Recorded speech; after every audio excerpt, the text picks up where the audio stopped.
Oula, alors c'est délicieusement kitsch et c'est un des jingles que vous pourrez entendre dans un nouveau projet de la nuit du dimanche qui s'appelle Radioverse. Mais qu'est-ce que c'est? Qu'est-ce que c'est que Radioverse, James? Déjà, je vais te dire, j'adore le kitsch et j'adore le jingle kitsch avec le petit en son robotique au fond. Radioverse. Voilà, on sait que c'est toi qui as pensé à le dire avec ton accent génialissime en anglais. Bon, Merci. Radioverse, c'est quoi? Radioverse, c'est quoi? C'est une station de radio qui a été créée, la radio que tout le multivers nous envie. Voilà, qui va nous permettre de partager tous nos podcasts, toutes nos anciennes émissions, de faire des partenariats avec d'autres radios pour vous faire découvrir également d'autres podcasts qui potentiellement pourraient vous plaire. Voilà, c'est une idée folle de Chris et dans laquelle je l'ai suivi une fois de plus pour tenter de vous divertir et de venir à votre rencontre. Voilà, on ne peut pas mieux dire. C'est une web radio qui aura à cœur le partage, et le partage de nos productions, mais aussi le partage de d'autres podcasteurs et d'autres web radios francophones pour démarrer. Mais on a une grande ambition. Donc ça démarre là, hein. Là, vous pouvez aller voir sur radioverse.fr et écouter, et puis ça prendra de l'ampleur en touchant du bois mois après mois. Donc n'hésitez pas à aller écouter de temps en temps, à en parler autour de vous. Tiens, je vais vous faire écouter un autre petit jingle. Radio, tout le multivers nous envie.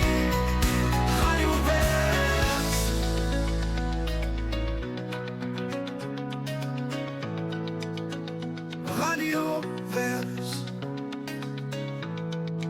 Tout le multivers nous envie. Radioverse. C'est pas mal, hein?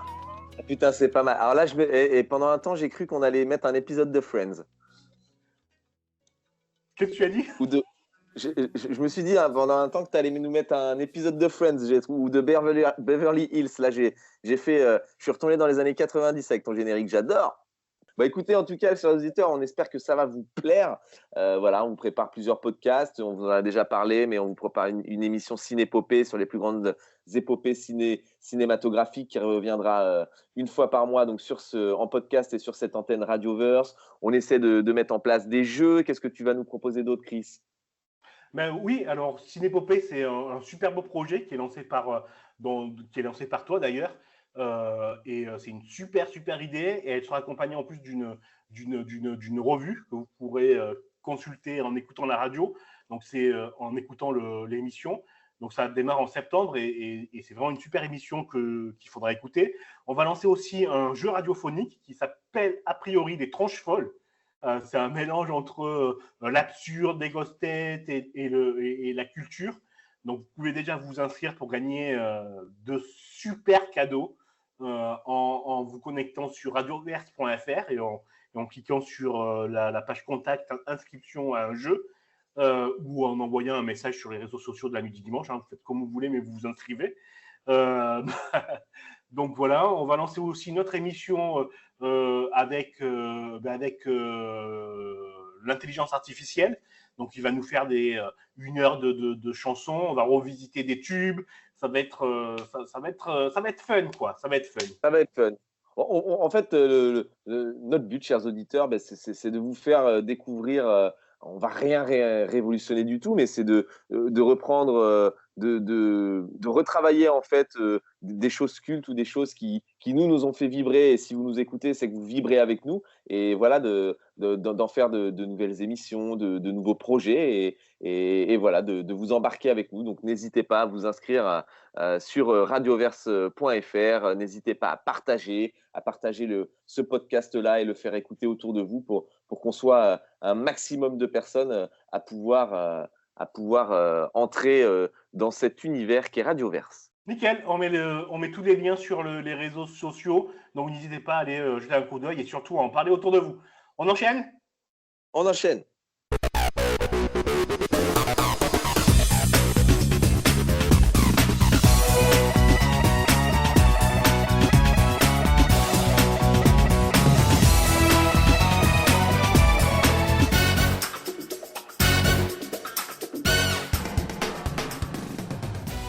Oh non, mais mon Dieu, c'est pas possible. Mais ils sont tous là, ils sont venus.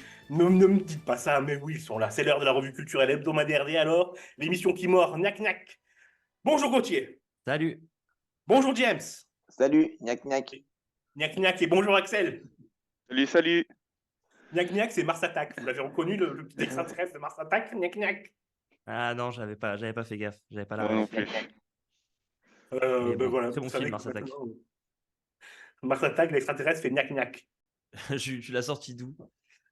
Ça fait combien de Je sais, je sais pas, j'ai pensé à ça. Quand j'ai pensé à l'émission qui mord, j'ai tout de suite vu ces extraterrestres verdâtres de Tim Burton qui faisaient gnac gnac gnac gnac. Ah, Ne c'est bougez parfait. pas, nous sommes vos amis. Voilà, c'est ça. Tout de suite, ça m'a fait penser à ça. Ok, au programme aujourd'hui, on va parler de L'homme au masque de fer, le film avec notamment Leonardo DiCaprio et Depardieu. On parlera du retour de Monsieur Monk, le fameux détective d'il y a... ne tâtons pas, ça va nous faire de la peine. On jouera aussi avec le cabinet des savoirs de James. Ok, vous savez quoi? Aujourd'hui, j'ai envie de tout exploser. On va pas suivre le fil des émissions précédentes avec les séquences bien cadrées. J'ai envie de surprise, on va faire n'importe quoi. Et on va commencer par la séquence de fin. Tu check, tu jettes. Et alors, c'est parti, mon kiki. Tu check. Tu check, tu jettes. Donc, c'est la séquence un petit peu coup de cœur. Qui veut démarrer? Peut-être Gauthier, tu veux nous proposer quelque chose? Quelque chose qui t'a plu ces Alors, dernières semaines? Ouais, pourquoi pas. Alors, tu me surprends là à faire la séquence au début d'émission. Mais disons The Sun Brothers, une série que j'ai vue il y a pas longtemps qui m'a beaucoup plu. Voilà, j'ai trouvé un peu le même genre d'image que dans le film Everywhere All at Once, dont on parlera un de ces jours, j'imagine. Ça arrive. Ouais, j'ai beaucoup aimé. Alors, bon, c'est vrai, il y a la même actrice principale, donc ça aide pour faire le lien entre les deux films. Mais ouais, c'est une série que j'ai beaucoup aimée, une mini-série à voir. Elle est disponible sur quoi, cette série? Je sais plus exactement, j'ai pas envie de dire de bêtises. Je crois que c'est Netflix. Ok. Et ça parle de quoi? Parce que tu En fait, attises notre curiosité, mais tu nous pitches pas, là. ouais, ça parle une famille, ça parle des triades chinoises, donc Ouais.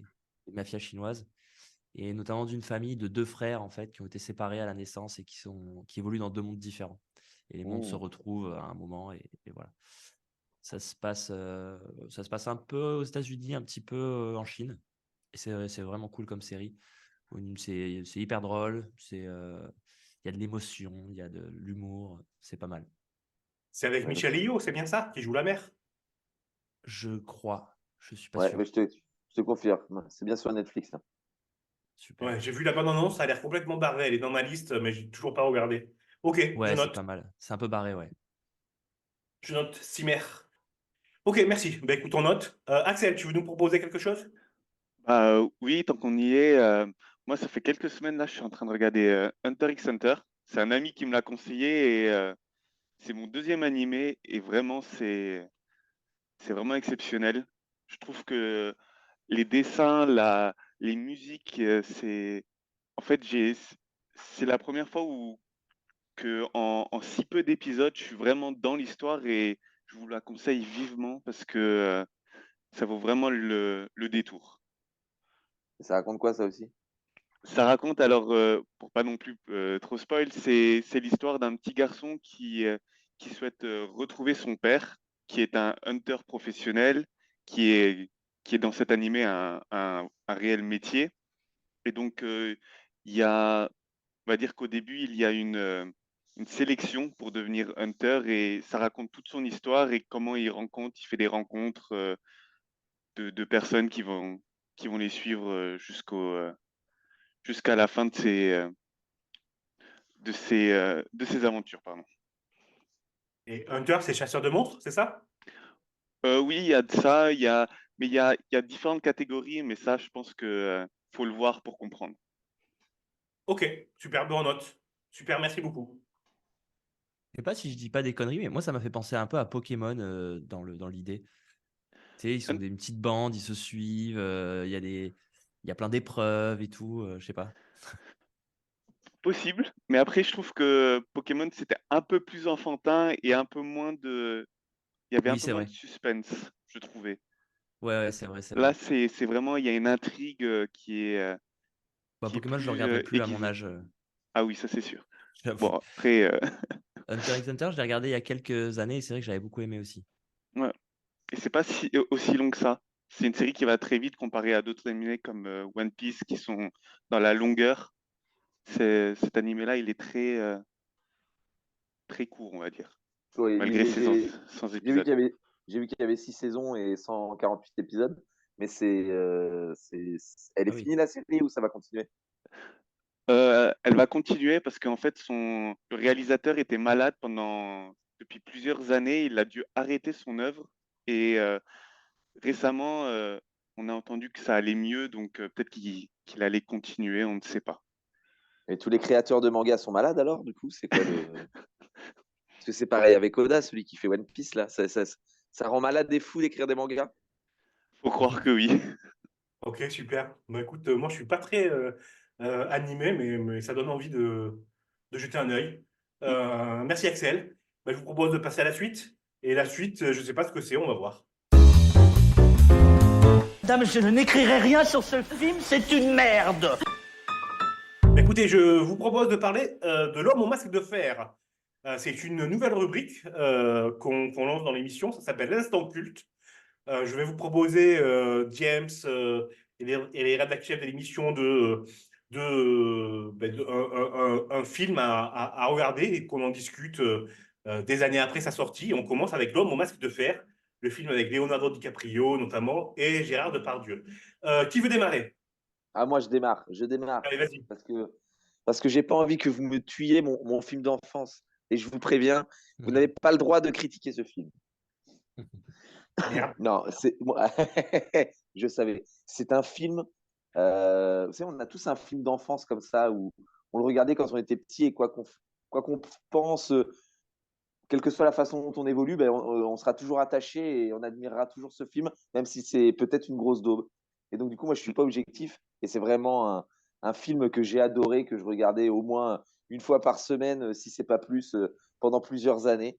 Ah Voilà. ouais. Ah ouais, j'adorais ce film, voilà, de frères. Enfin, c'était à l'époque en plus des mousquetaires, donc il y avait des batailles. Et puis il y avait une histoire de complot, une histoire d'amant secret. Enfin, il y avait tout ce que j'aimais en fait à l'époque. Voilà. Donc moi, ce film, il est pour moi super, super réussi et c'est un régal à regarder. Gauthier, tu veux Ouais. dire quelque chose? Non, c'est clair que c'est un bon film. J'ai bien aimé. Alors moi, figurez-vous, je l'avais pas vu avant hier.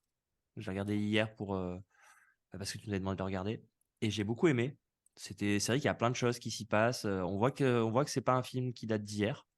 C'est vrai qu'il y a ouais, tout ce que tu disais. Il y a des histoires d'amour, il y a des batailles, il y a du complot, il y a un twist, il y a pas mal de choses. Et puis il y a un Et super casting aussi. ouais, alors au début, moi, je pensais que c'était un film français. Et Ah bah du coup, ouais, non. je comprenais pas trop les doublages horribles. Donc, je l'ai regardé une fois et demie, en fait, le film.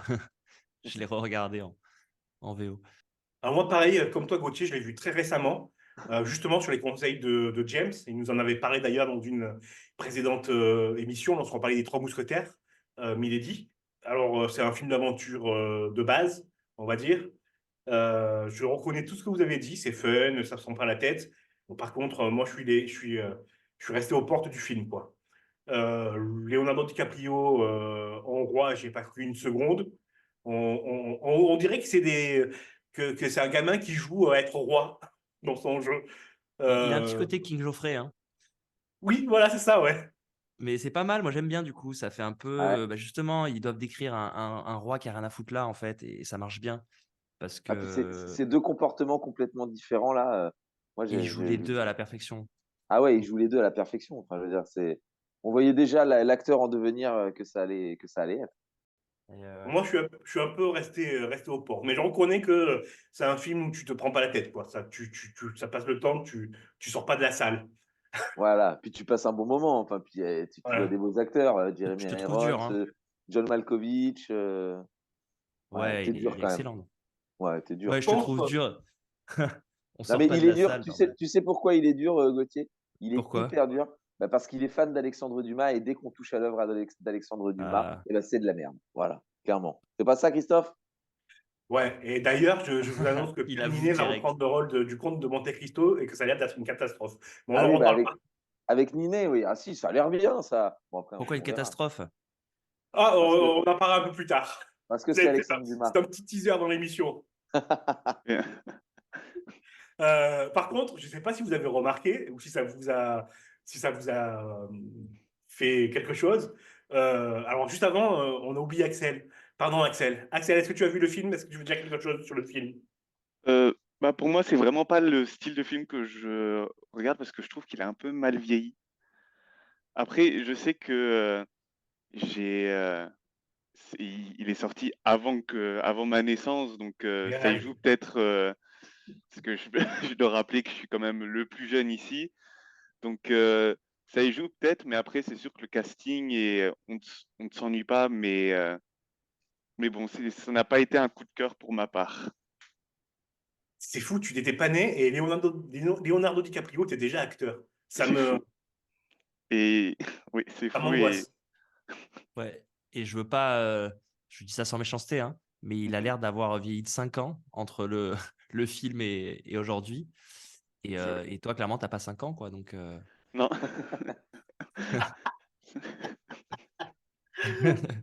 Non, mais c'est quand même ouf. C'est vrai qu'il était déjà acteur et il a pas l'air de. Il fait pas son âge. En fait, ça me fait juste dire qu'il fait pas son âge aujourd'hui, quoi. Enfin, dernièrement, DiCaprio, quand même, il a pris cher. Hein. Là, il a Ah pris, ouais? il a pris un bon petit coup de pelle, derrière les Un oreilles petit quand coup même. de Hein. pelle. Dans Killer of Flower Moon, on le voit bien, oui. Il Ah devait ouais, avoir ouais. l'âge. Dans le film, il devait avoir l'âge des filles avec qui il sort, en fait. Voilà, Aujourd'hui. exactement. Mais Ça doit c'est être ce à qu'il peu près disait. ça. Mais même pas, il était même plus. Non, il était un peu plus jeune quand même. Parce qu'il sort toujours avec des gamines qui ont 25 ans. Mais j'utilise le terme gamine, mais par rapport à son âge à lui, hein, bien évidemment. Oui, Il n'y oui. voit aucune offense, Axel. Il Mais n'y a non, pas de non, souci. lui il avait à peine 20 ans. Hein. Il avait 19 ans, je crois. Ouais, d'ailleurs, Ouais, donc, 25 ans, tu dis qu'il sort avec des filles avec 25 ans. 25 ans, c'est la date, c'est la fin, hein. Je crois. c'est. J'a- J'avais vu Plus, un c'est pas graphe. possible. Oui, c'est qu'à J'avais vu- 25 ans, ça s'arrête. Ouais, Oui. c'est ça. Il y avait un graphique je sais pas pourquoi on digresse sur ça, le pauvre. Mais bon, en même temps, c'est un peu vrai, quoi. Il y avait un graphique où on voyait l'âge des filles avec qui il était sorti. Et en fait, ça fait de 20 à 25. Et après, hop, il change. Il se remet avec une fille de 20 ans, quoi. Il y avait Jusqu'à des beaux faire talents, vieillir, hein, hein. entre DiCaprio et Gérard. Il y avait des beaux talents dans ce film. Ah ouais, c'est vrai qu'avec le recul là, et c'est impressionnant parce qu'en plus il joue Porthos Depardieu et c'est vrai que bah du coup Ah, ça lui il va est un bien. peu il est un peu comme son personnage dans la vie quoi, en fait. Ouais. Ben, la première scène est Ouais. terrible pour lui. Ah bah la La première première scène, scène oui. de Depardieu, c'est tu crois que c'est la scène qui nous a fait emporer, quoi. Ouais, c'est clair. Il À un soulève moment dans le des film, vieux. il dit j'ai l'épée tordue, j'y arrive pas. J'avais l'impression de voir Gérard Depardieu dans le documentaire, justement. Bah écoutez, avec tout ça, on va faire une petite pause musicale. On va écouter Putain Putain d'Arnaud avec Stromae. En avant.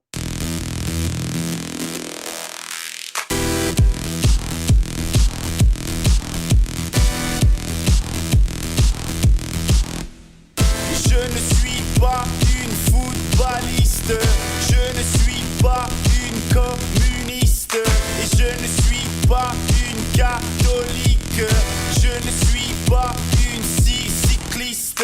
Putain, putain, c'est vachement bien, nous sommes quand même tous des Européens. Putain, putain, c'est vachement bien, nous sommes quand même tous des Européens. Oh.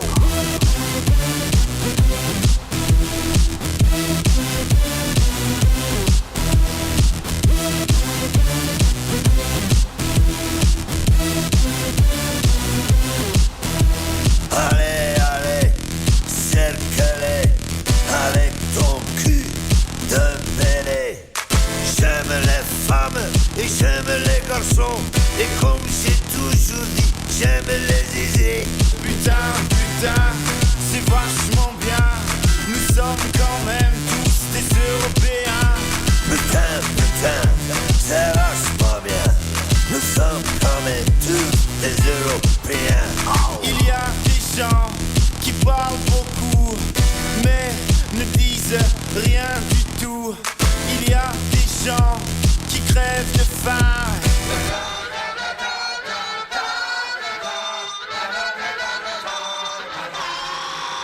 Et putain, putain, c'est vachement bien.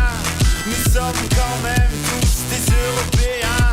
Putain, putain, c'est vachement bien. Nous sommes quand même tous des Européens.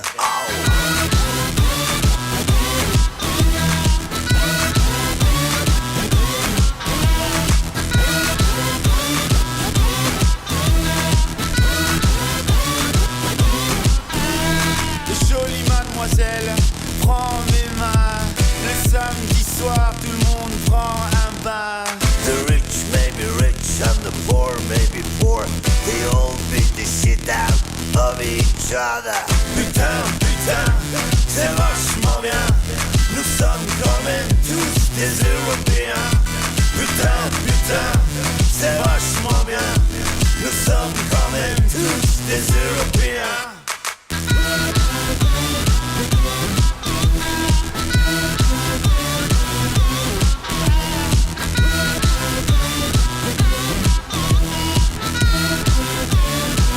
Et ça c'est vachement bien, ouais.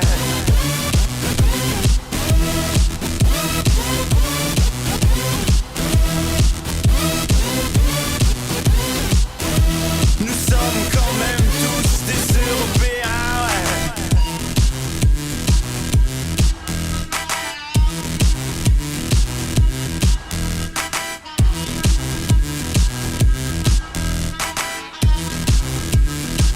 Et ça c'est vachement bien, ouais.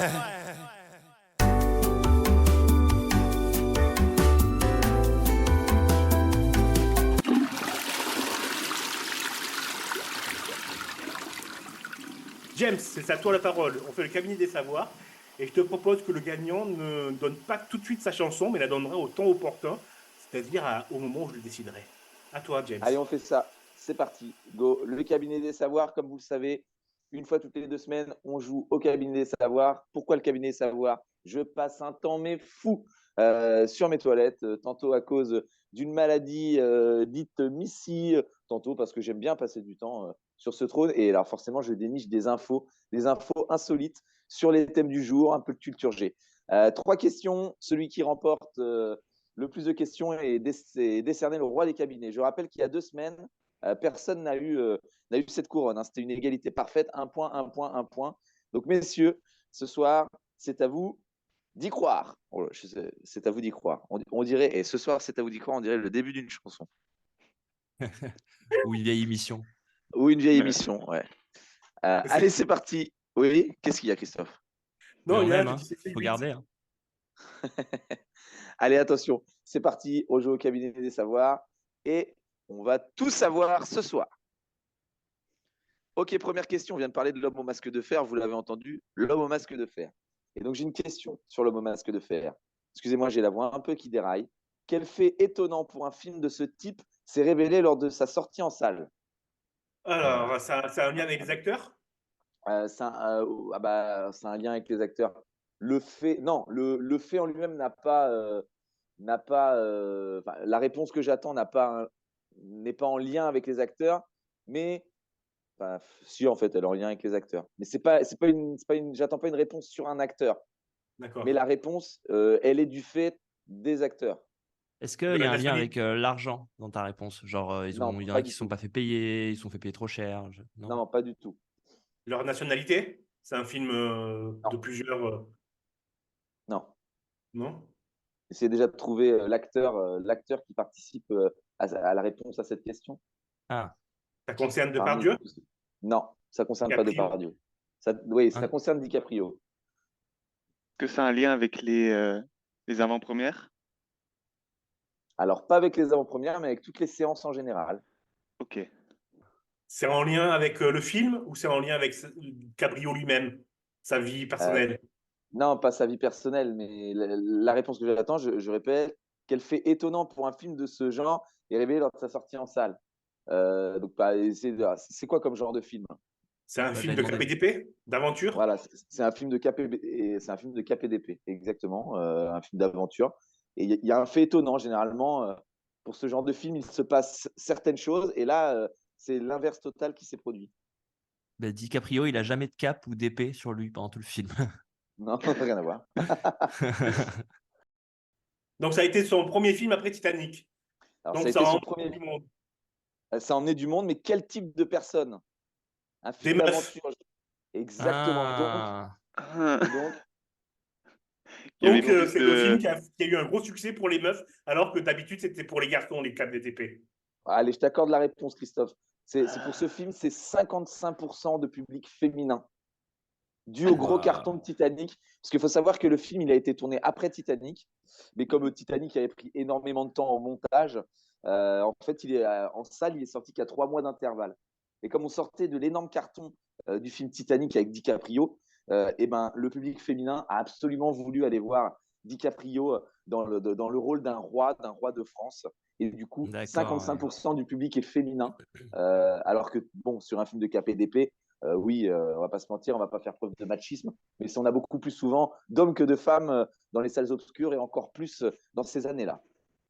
Ah, bien, super intéressant. Ouais, pas mal, ouais. C'est une très bonne anecdote. Un peu comme le Seigneur des Anneaux où beaucoup de gens allaient pour voir Legolas, quoi. Voilà, exactement. Ouais, les fans d'Orlando Bloom. Orlando Bloom. Ok, Il y a eu une ça nous époque fait comme ça. donc. Ouais, c'est ça. Un point pour Christophe. Allez, les gars, il faut se ressaisir. Allez chercher d'autres points. Allez, on part sur de la culture G maintenant. 50% de notre ADN est similaire à un autre. Mais à quel ADN? Chimpanzé? Je crois que j'ai Non. le. Est-ce que c'est pas le cochon? 97%. Non, La c'est pas le mouche, cochon. Non, pas la mouche. le rat, la souris. Non, pas le rat, pas la souris.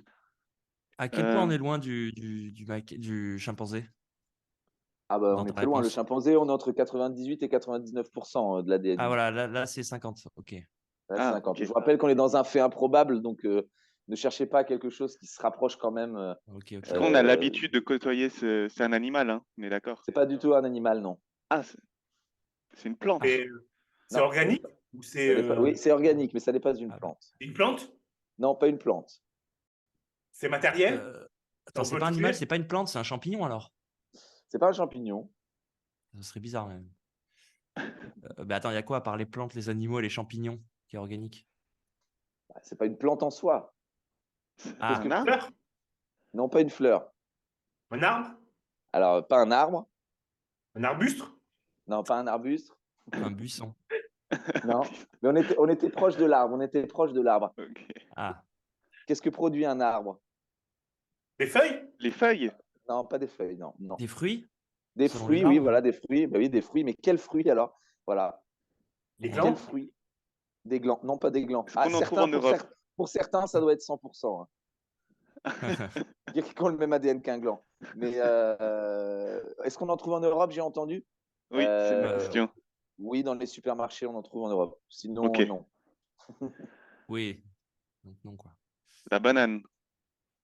Exactement, très bonne réponse. Ah oui, C'est Axel, hein. Pardon? C'est Axel Oui. qui a répondu. c'est la peau, non? Non, 50% de notre ADN est similaire à celui d'une banane. Alors attention, quelques précisions là-dessus. Ce Oui. ne sont pas des gènes identiques qui ont le même code à la lettre près, mais ce sont des gènes conservés au cours de l'évolution des espèces qui codent pour une fonction similaire. En général, des espèces éloignées, on ne compare pas la séquence des gènes, mais plutôt les séquences de protéines pour lesquelles ils codent. On ne parle pas de gènes identiques, mais plutôt de gènes homologues qui partagent une origine évolutive commune. Voilà. Voilà ce qu'on peut dénicher quand on trône sur son téléphone aux toilettes. Donc voilà, nous partageons à peu près 50% de notre ADN à celui d'une banane. Une banane. C'est n'importe quoi. Christophe, Je suis désolé Christophe, depuis tout à l'heure. Christophe, on t'entend plus. On l'a perdu. Je suis épaté que ce soit une banane. Ah, Mais d'un Moi, côté, je ça suis- explique pas mal de choses. Je n'en attendais pas moins de toi, tiens. Un point partout. Gauthier, il faut se réveiller si tu veux une égalité. Sinon, Ouais. on va Merci aux pouvoir chercheurs en décerner un tout roi. cas. Merci aux Oui, chercheurs en tout cas qui ont travaillé des années pour répondre qui à ont, cette question qui ont dépensé notre argent surtout Ouais, ouais, pour étudier l'ADN d'une banane et le comparer au nôtre. oui, voilà, c'était clairement la Allez, priorité en tout cas. Merci à eux. bien sûr. Troisième question et dernière. On vous l'a dit au début de l'émission, on va parler un peu de Monk. Et ben moi, j'ai une question sur Monk. Alors, je sais que Christophe, tu as préparé un peu le terrain, donc peut-être que tu as la réponse et peut-être que ça va t'envoyer vers la couronne. Donc, la série Monk, elle s'est finie en 2009 et pourtant, comme on le disait, un film va bientôt voir le jour. Et donc, quel événement a donné envie au showrunner de faire revenir le plus germophobe des détectives? Le Covid. Exactement, très bonne réponse. Ah ben ça, c'était évident. Voilà, et forcément, il l'a lu en préparant son émission. Oui, j'ai triché un Ah, petit peu, donc je suis désolé. ah. Non, c'est pas de la triche, c'est pas de la triche. Très bien joué. Ouais. Effectivement, Bravo. le Covid, en fait, les showrunners, ils se sont réunis et ils se sont dit mais comment est-ce que Monk réagirait? Et là, ils se sont dit, bah, on va en faire un film et puis on va voir comment il réagit suite au Covid. Donc voilà, donc on ne spoil pas plus sur Monk parce qu'on va forcément en parler très très vite. Et on applaudit Christophe. Christophe qui devient pour cette semaine le roi des cabinets. Bravo. Bravo. Merci. Je prends cette couronne avec fierté et grand honneur. Et Ah, je choisirai excellent. ma chanson au moment opportun. Exactement, tu choisiras ta chanson au moment opportun quand arrivera l'heure de la musique. Mais en attendant, je te rends la parole et je vous remercie bien tous d'avoir suivi le cabinet des savoirs. Et chers auditeurs, n'hésitez pas à poster des petits commentaires. Si un jour vous voulez jouer avec nous, on peut vous appeler en direct et venez tenter de challenger nos chroniqueurs. Allez, je te laisse la parole, Chris. Quel challenge en plus. Oui, alors non. On regarde quoi, tonton? On regarde quoi, tonton?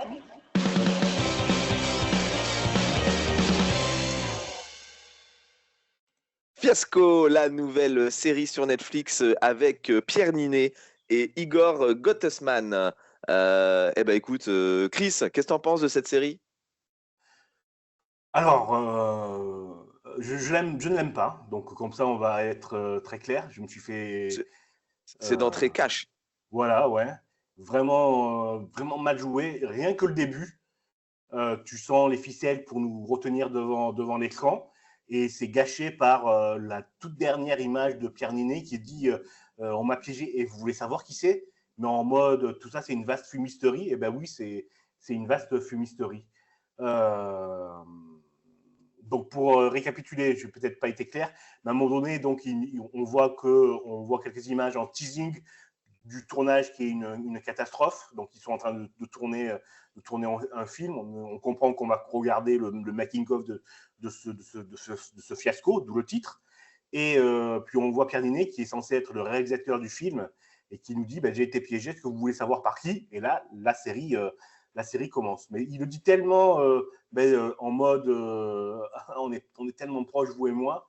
Enfin, on sort carrément du truc, mais c'est pas le plus grave. Hein. Là, c'est vraiment un détail.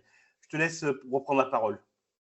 Alors, moi, pour corroborer un peu tes paroles, très déçu par la série, hein, qui pour moi porte un peu bien son nom, Fiasco. Alors, elle débute comme un fiasco, mais vraiment un vrai fiasco. Et je trouve que plus on avance dans la série, et moins pire c'est, jusqu'à arriver au dénouement final, qui est d'une simplicité extrême. Donc voilà, c'est une série qui va être difficile de retenir.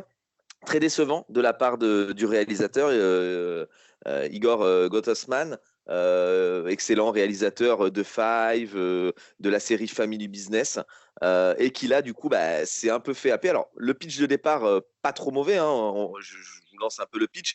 Voilà, c'est l'histoire d'un réalisateur qui effectivement fait son making of sur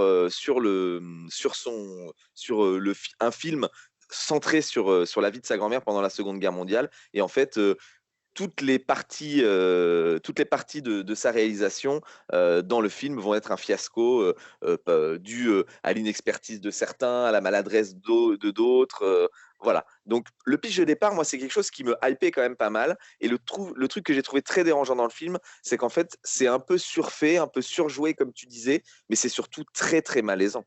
C'est-à-dire que les les moments, les gags très comiques qu'ils veulent faire passer pour comiques, en fait, deviennent très malaisants.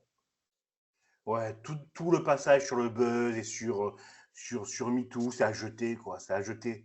Que tu fasses ça encore en 2024 en imaginant que c'est subversif ou que tu vas emporter l'adhésion du spectateur avec un gros clin d'œil, enfin, moi, je trouve ça minable. Mais la série, elle a quand même un point important qu'il faut souligner. Et elle montre la dégueulasserie du milieu du cinéma. Exactement. Et pour ça, on peut dire que c'est intéressant. Elle est intéressante pour ça, la série.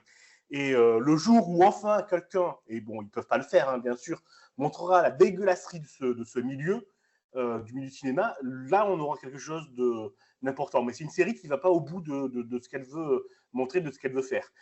Non, je dis exactement, ça survole un petit peu tout ça sans réellement rentrer dans les détails. Et du coup, pour contrer le manque de détails qu'ils peuvent donner, comme tu disais, eh ben, ils vont dans du gag extrême et qui est très malaisant, je me répète. Ouais, voilà, tu as parfaitement résumé.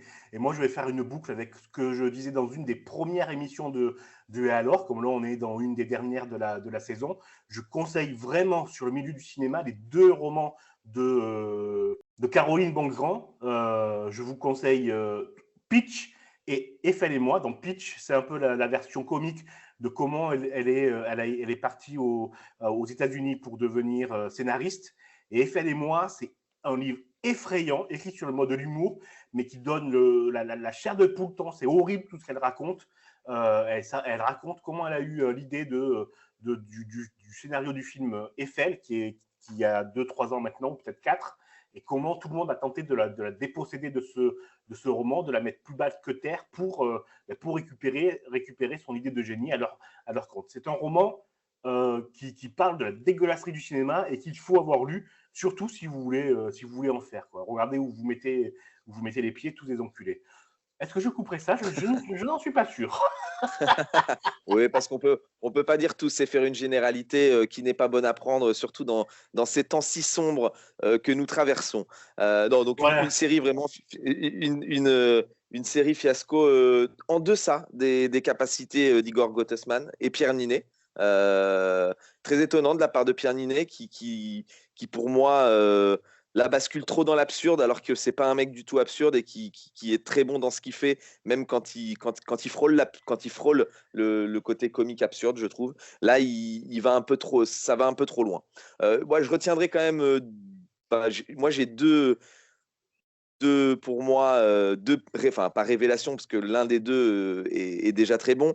C'est Pascal Delomont qui joue Jean-Marc Torosi, qui est le producteur du film de Pierre Ninet, que je trouve excellent dans son rôle et vraiment très bon dans toutes les scènes. Et lui, même quand il bascule dans l'absurde, il le fait tellement bien qu'on rigole à chaque fois.